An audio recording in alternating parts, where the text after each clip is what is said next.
Being aware that an issue presents a moral dimension is step one in being your best self. Step two is moral decision-making. Aha. Moral decision-making is having the ability to decide which is the right course of action once we have spotted the ethical issue. Sometimes this can be very difficult, as multiple options may seem morally defensible, or perhaps no options seem morally acceptable. Sometimes people face difficult ethical choices, and it is hard to fault them too much for making a good faith choice that they think is right, but turns out to be wrong.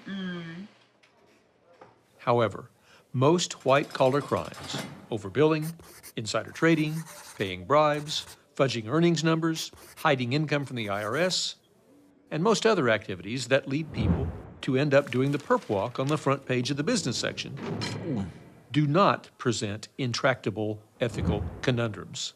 They are obviously wrong. The problem is not that we haven't read enough Kant or John Stuart Mill.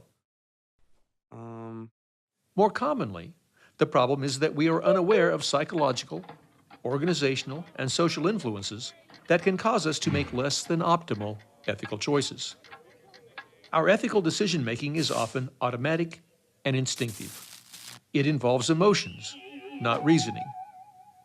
When we think that we are reasoning to an ethical conclusion, the evidence shows that we typically are simply rationalizing a decision already made by the emotional parts of our brain. That one.